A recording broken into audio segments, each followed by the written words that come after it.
वास्तव में अभी हम सिमरन करते तो हैं, मगर सिमरन कैसे करना चाहिए,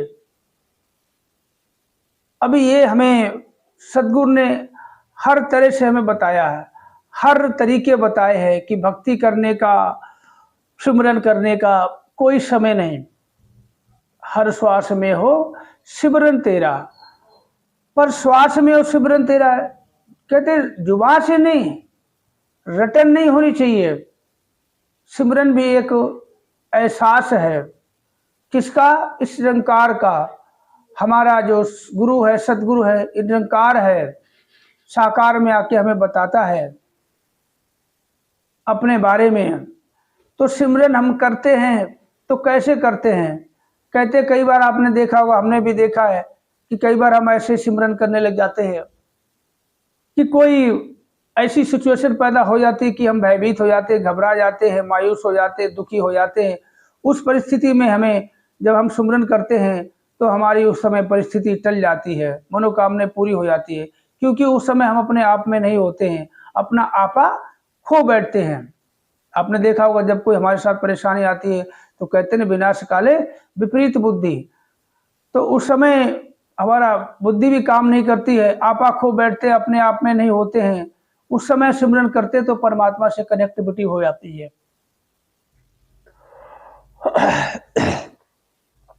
तो कहने का ही भाव यही है कि सिमरन सबसे पहले कहते जिस परमपिता परमात्मा के दर्शन कराए हैं कि जिधर देखोगे यही निरंकारी नजर आएगा।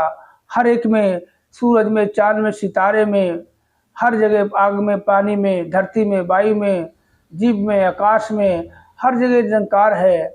इसको देखते हुए, और कहते हमारे सामने भी है, हमारे आगे भी, हमारे पीछे भी। कहते दाएं को नमस्कार, बाएं को नमस्कार, तेरे ऊपर को नमस्कार, तेरे नीचे को नमस्कार, तेरे आगे को नमस्कार, तेरे पीछे को नमस्कार। ये जब अर्जुन की ये अवस्था हुई कब? जब ब्रह्म ज्ञान दिया, श्री कृष्ण भगवान ने जब अपना अपना विराट स्वरूप दिखाया कि देखो कि all is him is all. कहते सब मुझ में और मैं सब में समाहित हूँ, हे अर्जुन देखो।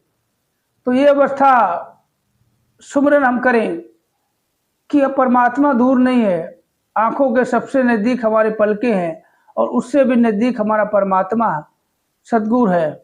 ये हमें दिखाई नहीं देता, इन आंखों से नहीं। इन आंखों से तो दुनियादारी दिखती है, भौतिक पदार्थ दिखते हैं। इन आंखों के ऊपर जो पर्दा लगा हटा के देखोगे, ये कहते हैं परमात्मा जो है कि दिव्य दृष्टि से दिखता है, और दिव्य दृष्टि किसी के पास नहीं है। दुनिया में कहीं भी चले जाओ, एक सदगुरु के पास दिव्य दृष्टि होती है, वो सिर्फ अपनी आंखों से दिखाता है कि ये परमात्मा है, ये तुम्हारा मूल है। हमारा मूल सिर्फ परमात्मा है। अगर हम मूल को भूल जाएंगे, अगर पेड़ है, अगर पेड़ अपनी जड़ को भूल जाएगा तो क्या होगा? तो फलेगा फूलेगा नहीं, सूख जाएगा। तो कहते जिसने अपनी जड़ को पकड़ के रखा, पहले तो हमें एहसास नहीं था, अब हमें जड़ का पता चल गया कि हमारी जड़ ये है, हम उसके पेड़ हैं, पत्ते हैं, डाली हैं, फल है, फूल है। तो जड़ को पकड़ के रखेंगे तभी तो फलेंगे फूलेंगे। लोग सुखी भी होता है, सब इसी की वजह से होता है। सुमरन अगर हम करते हैं, वास्तव में सुमरन एक ऐसा एहसास है जिंदगी का। अगर हम कहीं सत्संग में जाना चाहते हैं और जा नहीं पाते हैं, ऐसी सिचुएशन पैदा हो जाती है, और अगर हम सिमरन का सहारा लेते हैं और मन ही मन हम सत्संग पहुंच जाते हैं, आंख बंद करके भी देखो, चाहे खुली आंखों से देखो, सत्संग भवन में आप पहुंच जाते हैं और यहाँ बैठ के सिमरन करते हैं तो भी आपका सत्संग हो जाता है। सत्संग का मतलब कहते हैं शरीर अगर सत्संग हॉल में बैठ गया और मन आपका घर में है तो वास्तव में वो सत्संग नहीं होता। सत्संग करके भी हमें कोई लाभ नहीं, कि जब मन नहीं होगा ना तो विचार हमारे समझ में नहीं आएगा कि कितने विचार आए, किसने क्या बोला। जब कहते हमारे जहन में कुछ गया ही नहीं, जब कहते आटे में पानी गया ही नहीं तो आटा गीला कैसे होगा? सूखा था सूखा ही रह जाएगा। तो बस वही तो बात है, आटे में पानी डालो, पानी डालने से पहले ऊपर थाली ढकी हुई है और थाली ढकी है, ऊपर से आप पानी डाले जाओ, पानी दाएं बाएं सब चला जाएगा, आटा सूखा का सूखा ही हो जाएगा।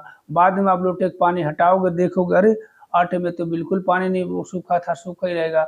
तो ऐसे ही हमारा मन सूखा जाता है, सूखा ही आ जाता है। अगर मन में, अगर हमारे अंदर कहते हैं सदगुरु का एक एक वचन जो होता है ना, हमारे भले के लिए होता है, हमारे पार उतारे के लिए होता है। अब हम ये समझ लो कि हमें पार उतारा करना है या नहीं करना है, कि ऐसे ही आए थे और बस पैदा हुए, जवान हुए, घर मकान बनाया, खाए पिए, पैसा कमाया, बच्चों की शादियां की, उद्धार कर दिया, मर गए एक दिन, चार कंधे पे चले गए, राम नाम सत्य हो गया, जल के खाक होना है तो हो जा भैया। ये तो सभी ने होना है, जो ज्ञानवान है उसको भी खाक में मिलना है, सभी को, कि आया तो जाएगा राजा रंग फकीर, एक चढ़े सिंहासन एक बंदे जंजीर। तो सभी ने भैया खाक होना है, मगर खाक होने से पहले कहते कहते जीते जी अगर सदगुरु के चरणों में अपने आप को समर्पण कर देता है तो जीते जी जो मर गया वही तर गया, और जीते जी जो नहीं मरा वो समझो नहीं तरा। कि मरने का नाम ये नहीं कि आत्मा शरीर से निकल जाना, कि अपने आप को मार देना, अपने आप को सदगुरु के चरणों में अर्पण कर देना, साथ संगत को अर्पण कर देना, सेवा में लगा देना, कि बाकी तो सब करण करावन हार तू, सब कुछ तेरे पास। कि कहते कि रूप रंग ते रेखो नारे, तेनो लख प्रणाम करा।